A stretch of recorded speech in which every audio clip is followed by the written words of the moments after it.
Hey there, welcome back to another video. This time around, it is my review of the 1986 fantasy action film Highlander. Now, Highlander is one of those films that I definitely grew up with. I remember watching it quite a bit on television, on VHS, DVD, but it had been a while since I saw it last, and this is just a really cool film. Like, it's not perfect. It definitely has a few flaws, especially when it comes to the script.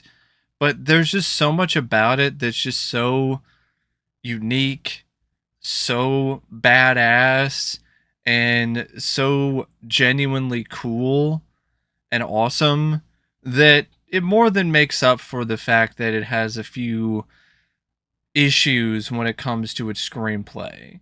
It's directed by Mulcahy, and this was his second film. Prior to this, he did Razorback, which was his directorial debut, and he did a good job with that one. And he, in a lot of ways, showcases some very revolutionary directing in this that he doesn't get anywhere near enough credit for, because a lot of the style and a lot of the flair that he utilizes for Highlander is something that was used by multiple other filmmakers after Highlander. And that's this very music video style direction with the faster cutting in terms of the editing or the camera work, the overall energy of the film directing wise, the usage of a lot of Steadicam, and in the context of the opening sequence, a completely brand new camera setup that had never been utilized or used before, which incorporated a computer program and a camera on wires. And in a lot of ways, it's kind of similar to what a lot of sports um, broadcasts used to film live sports, because it has the whole thing on a rail, and you have the wires, and it's controlled by a computer. So even that was very ahead of its time.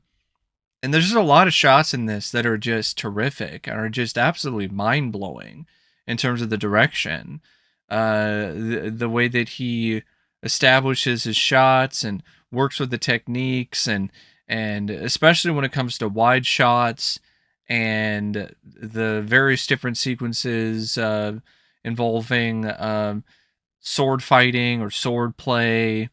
And there's just some really cool sequences in this directing wise that really showcase Russell's talent as a director and showcase his experience as a music video guy. He had done a ton of music videos before this, so the music video style and overall flair of the film visually was something that came naturally to him.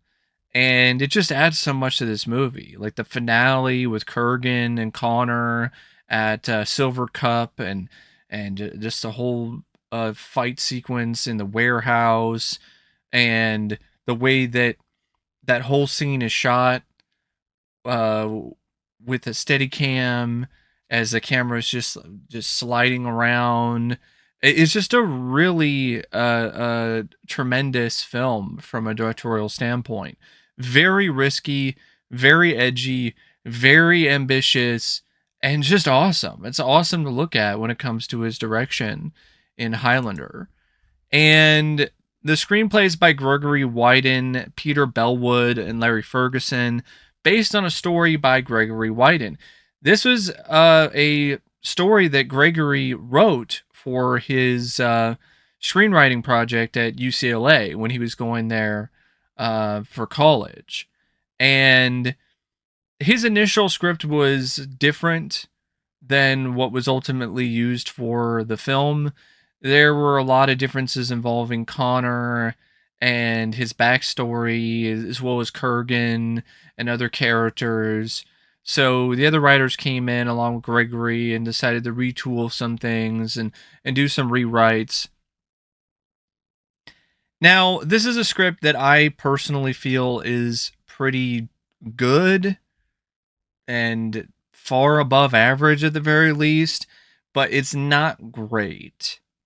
There are some moments where it feels like it's a bit just too all over the place in terms of the timeline or its lore, so it could be a bit hard to follow at times. There are some moments involving the police, for instance, that just feel tacked on and completely unnecessary.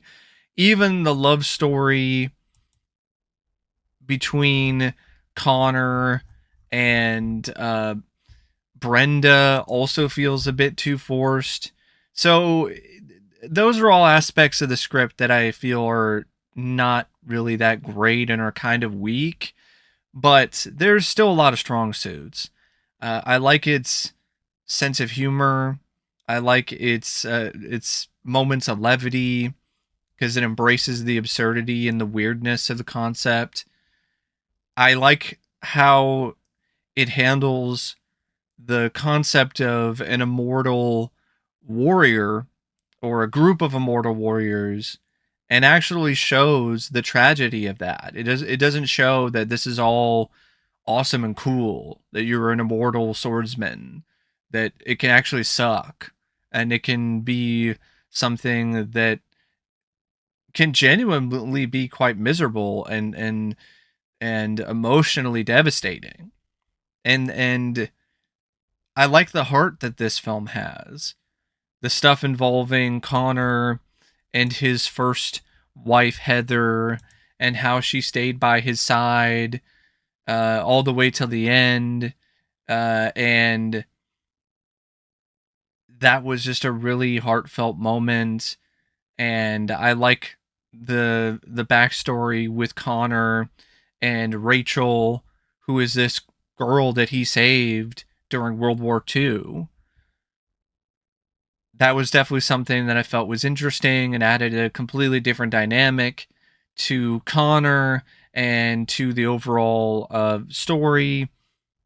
And I like the whole premise of Connor having to fight these other Highlanders who were trying to cut off his head.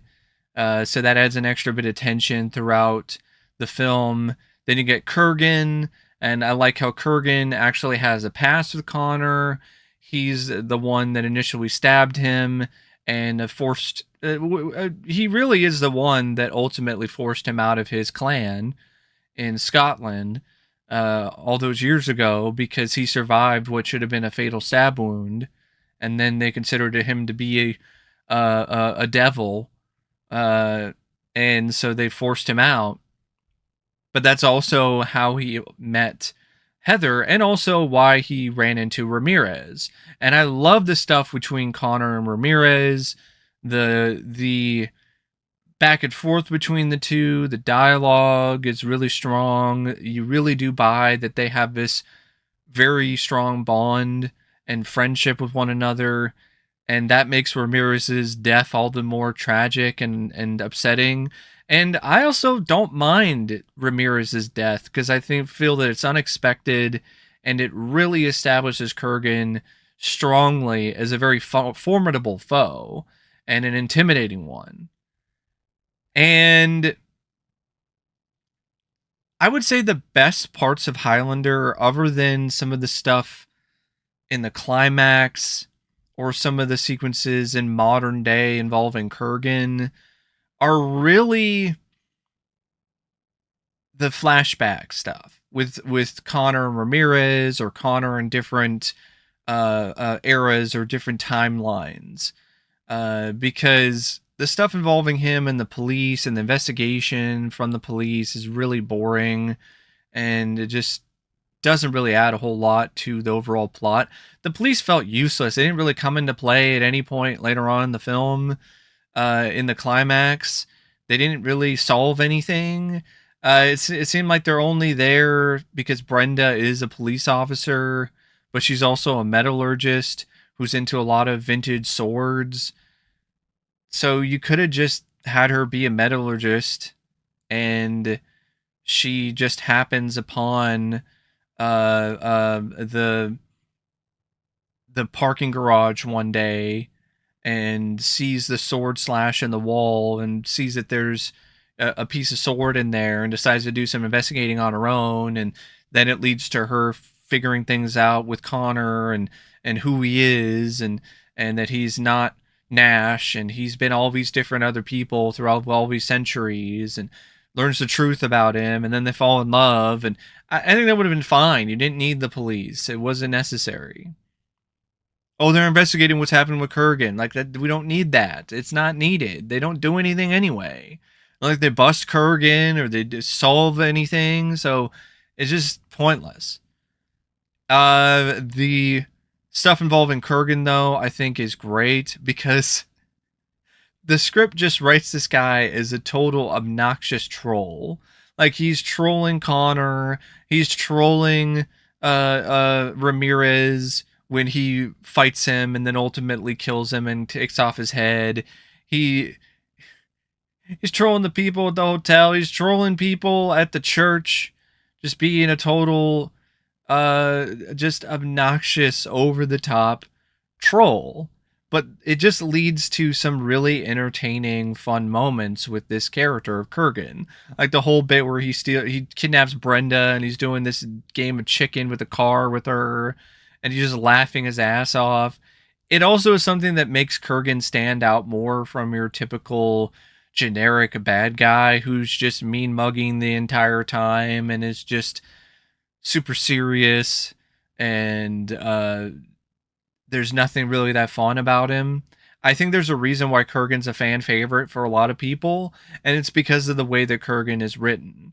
Like he's intimidating and a badass when he needs to be, but he's also just a guy who's just having fun, like being just an obnoxious asshole.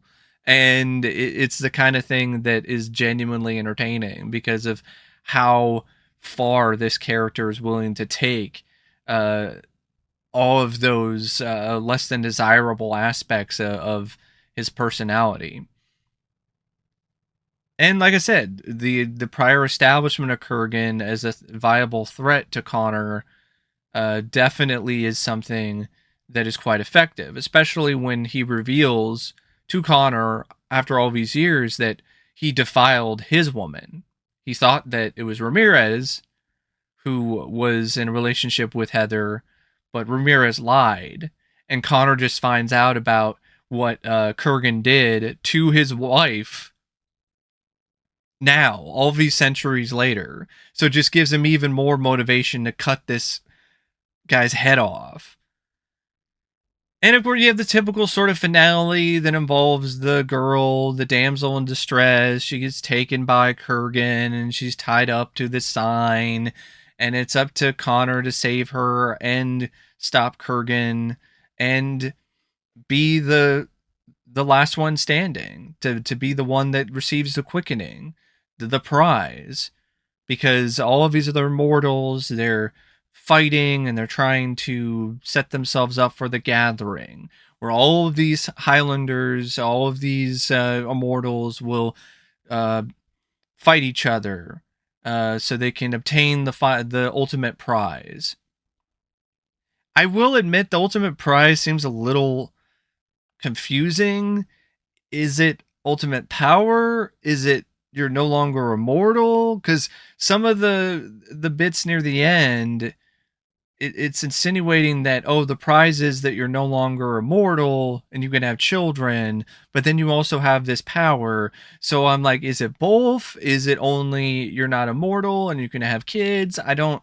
That was something that didn't quite click fully for me in the end, and neither did the whole Connor leaves Rachel. He essentially kills off Nash because now he's got to find a new identity. But then Brenda just goes with him because the love for each other is so strong that she's going to follow him anywhere. I didn't, that whole thing, the whole love story just didn't really connect with me that much. The love story between Connor and Heather connected with me, but I didn't really feel the same about Connor and Brenda. And I really think that falls to the writing. And that's one of the, like I said, definitely one of the weaker aspects of the script. And there are some moments where there's not a lot of action going on, so then it can, so it's not boring, but it's also not as involving as it could be. There are some decently long stretches where there's not really a lot of sword play or a lot of action.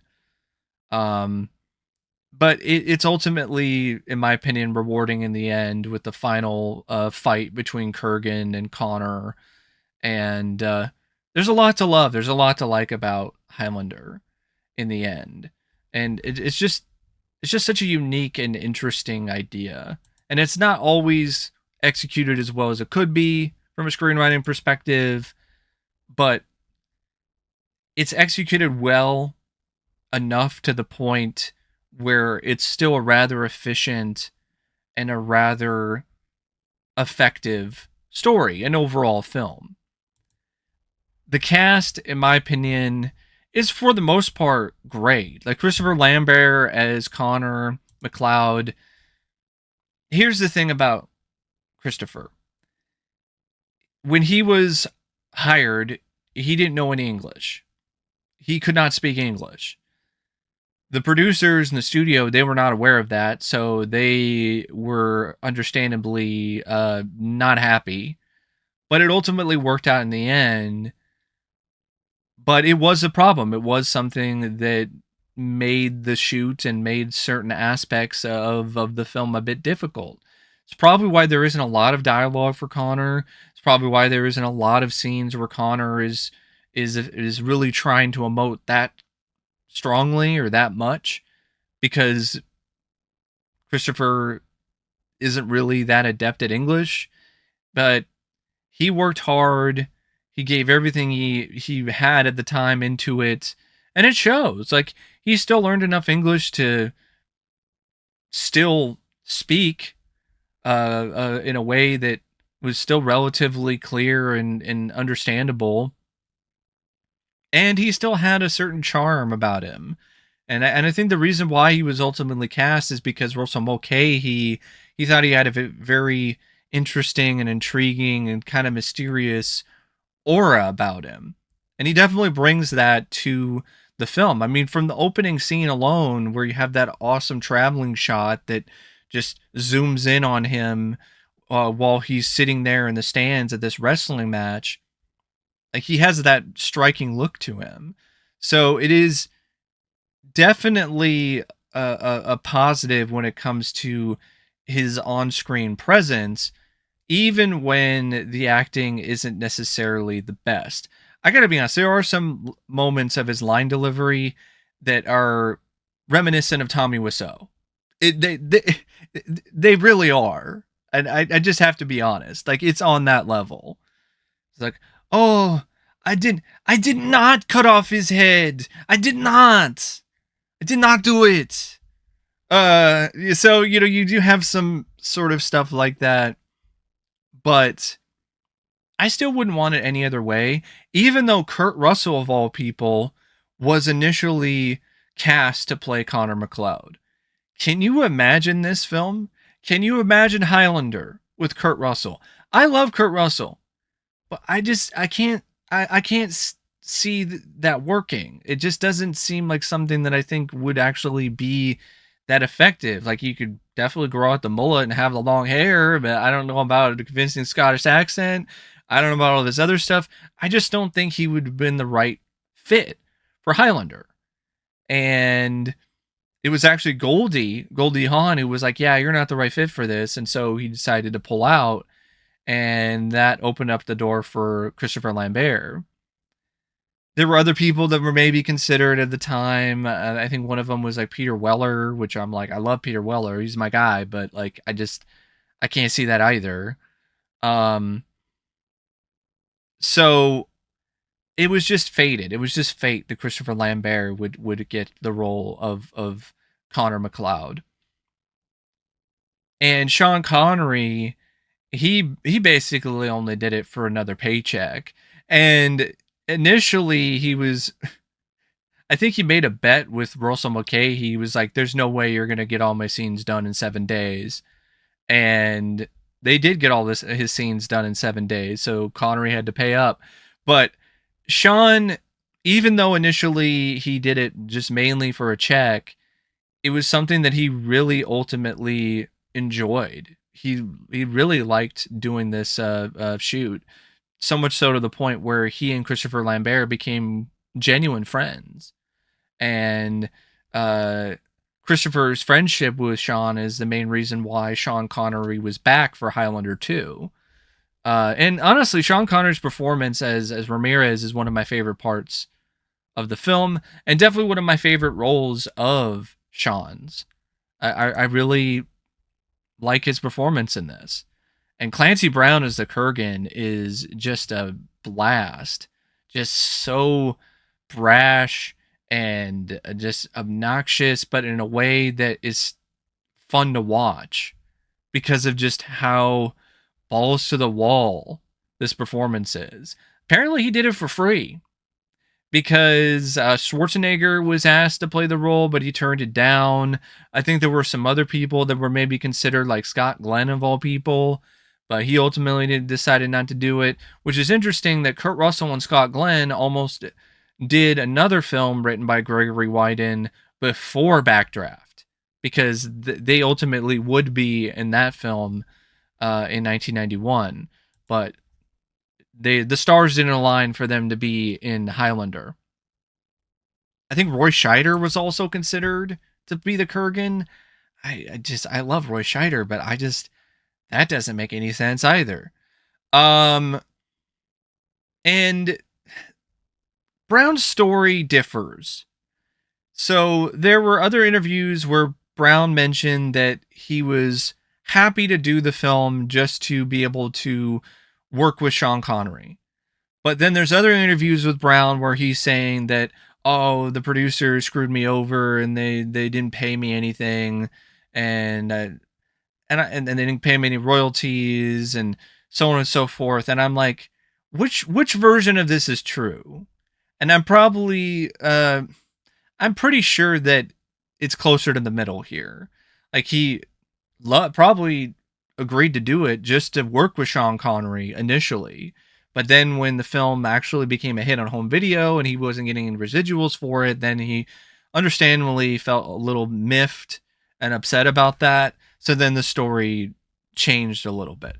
Regardless, Clancy Brown, even though he did this role for no salary, he still gives it everything that he has, and it's one of his best performances as a result.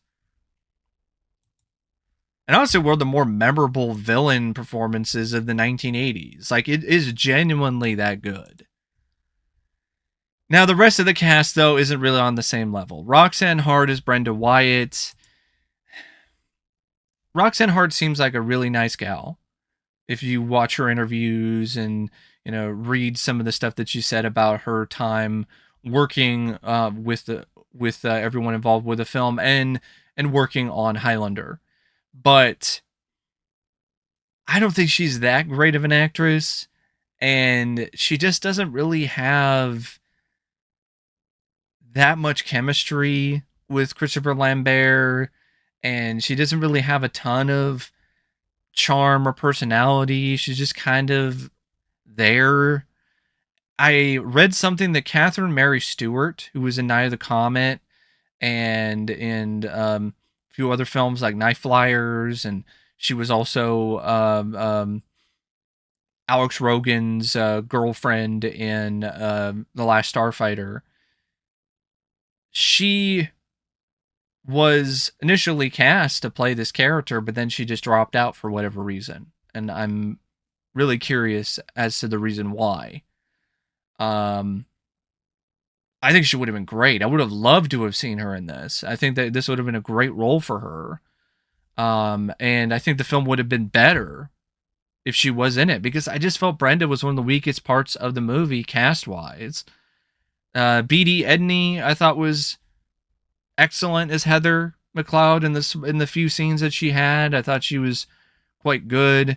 Alan North and Jon Polito as the detectives who were working together trying to bust Kurgan or break the case of the mystery person who's beheading people. just not really anything that special. Jon Polito's done better work in other movies. Alan North, his whole role was just basically giving one-liner after another, just being one walking cliche. The rest of the cast, like Sheila Gish as Rachel, um, Connor's adopted daughter, she was fine for the little bit that she had to do, but she really wasn't in it a ton. Hugh Corsi is this guy named Castigier, who's a friend of Connor's. He seemed to have some decent chemistry with Christopher, but they didn't really have a lot of time to really delve into their characters more, or really provide a lot more backstory for these characters. I think there was a deleted scene that had more with these two, which I would have loved to have seen, but apparently got lost or got burned in a fire, along with another sequence that Kurgan was involved with, where he fought this Asian immortal, and that ultimately was cut out for pacing, which I get it. Like, this movie is already a little too long, to be honest. So I understand why some of that stuff was cut. Christopher Malcolm plays Kirk Matunis, this Vietnam War veteran who tries to take out Kurgan with a gun, and it's really a machine gun. Tries to take him out with an Uzi, but it doesn't do anything. It's just a flesh wound for Kurgan, and then Kurgan stabs him, but somehow he survives. I don't know how.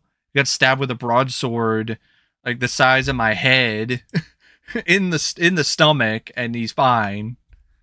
Okay. And then you have like Peter Diamond, who plays Iman Fasil, this immortal that attacks Connor early on in the movie in a parking garage. They have Celia Imrie, who plays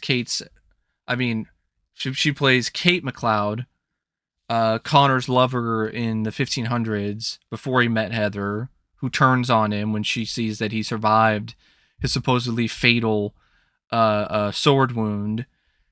And you also have some actual professional wrestlers who appear in the opening. Greg Gagne, Jim Brunzell, Sam Fatu, Michael Hayes, Terry Gordy, and Buddy Roberts. So yeah, the fabulous Freebirds. They make an appearance in the opening of the film. So it actually has some wrestling connections. So for the most part, I mean, if you're talking about the main cast, other than Roxanne Hart, pretty good. The cinematography by Jerry Fisher, I thought for the most part was honestly pretty fantastic, especially when it comes to the flashback sequences taking place during Scotland. I mean, in Scotland during the 1500s, or the sequences that were taking place in modern day, especially the scenes that showcase Connor's abode, or the various different moments of battle that Connor or the Kurgan are involved with, or even just establishing shots of New York. Like, I felt that those were also really well shot. And the editing by Peter Honus is just absolutely off the charts. Like, the editing in this is excellent and is exemplary. It's honestly some of the best editing that I have ever seen in a movie. And I'm not exaggerating. I'm being completely honest here. He should have gotten nominated for an Oscar for his editing in this. It's that good. Because there's so much about the editing in this that is just so great in terms of the transitions. This film has some of the best transitions you will ever see in any movie. The way that some scenes transition into one another it's terrific. It's just tremendous. Like, it's seamless, and it makes difficult transitions look like it's just child's play. It's really good stuff. And when it comes to the fight scenes and the sword fights and all of that, it's also edited in a way that just really provides like a maximum thrills, maximum adrenaline. It's just a really well edited film. And the music of Michael Kamen is good. I think there are some moments, especially early on, where it sounds a bit cheap, a little chintzy.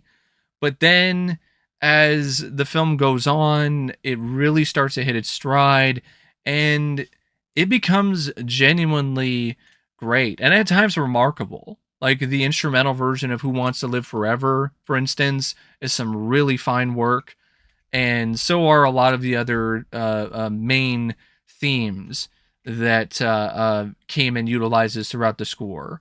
Uh, but Highlander is, in a lot of ways, as a big of a hit as it is with its cult audience because of the soundtrack and because of Queen's involvement. Like from the opening credits alone, with Queen's awesome song, uh, Princes of the Universe, like you know you're in for something special. And then it just continues throughout with all these great Queen songs.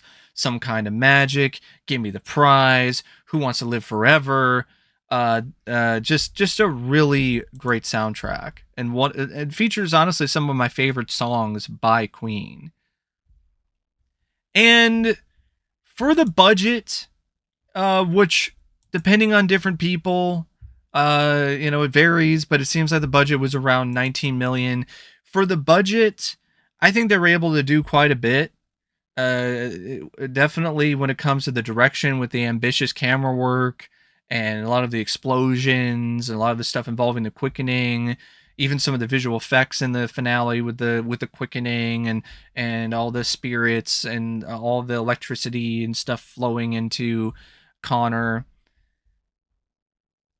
and Kurgan's makeup and stuff like that, and the various different sets that they utilize, in particular for the sequences that take place in Scotland in the past. I think the budget is definitely utilized pretty well, but you can tell at times that this is a film that, despite its $19 million budget, there were some moments where they were running a little bit low and had to really get creative, and when it comes to how to do certain scenes at certain moments. That leads to some stuff in the finale, for instance, where you see some wires, but that's just the name of the game when it comes to doing a film like Highlander with what they were given to work with. And even though there's some kind of cheap exploitation B-movie sort of vibes at times, I still think that it's a pretty effective and nice looking film, despite the fact that there are some moments where the budget is a little bit more glaring. The pacing at times can be a bit leaden, I have to be honest. I think that it should have gotten to the stuff involving Ramirez and Connor a little bit early on. Like I said, I think a lot of the police procedural stuff could have been completely cut out of the movie, and it would have been fine. It would just honestly improve the pacing and made the film better. Because even if you watch the theatrical cut versus the director's cut, it still has some similar issues, because of the issues that I detailed multiple times already throughout this review. You have the problem with the love story that feels like it's just unearned and just random. You have the stuff involving the cops, and so it makes it so you have less scenes with Kurgan, which I think there should be more scenes with Kurgan because that character is that strong. You should have more stuff with Ramirez and Connor, like in the past, and more stuff with Connor and his other mortal friend, and I think that definitely would have paid off in a good way. But as it is, it still works. It still works fine enough for what it is. But I do think that the pacing could be tightened up a little bit. I have to be honest. As for this particular home video release, this physical media release, it looks pretty good. I think it's a pretty good 4K, especially for a film that never really looked that sharp. They did some extra work on it, but it's not going to really be a 10 out of 10, like, knock your socks off, blow you away 4K in terms of the quality and the transfer, but it looks good enough, except for there are some moments where they use the director's cut footage where it's glaringly obvious that this is like 480p footage. But other than that, not too bad. The audio is kind of a mixed bag. The 5.1 track is kind of weak sounding to me. I think the better track is actually the original theatrical audio, the 2.0 track. And features wise, like, you get a ton of features. Like, this does not disappoint when it comes to the features. I mean, you get a hour long new documentary about Highlander. You get a new featurette with the composer and other people talking about the soundtrack. You get an interview with Clancy Brown. You get an interview with the photographer. Um, you get audio commentaries that get ported over. Then you get all these other features from previous releases, including a 2 hour long making of documentary. So there's a lot of valuable and strong special features included in this 4K. Anyway, thanks for watching my review of Highlander, and until next time, I'll see you later. See ya.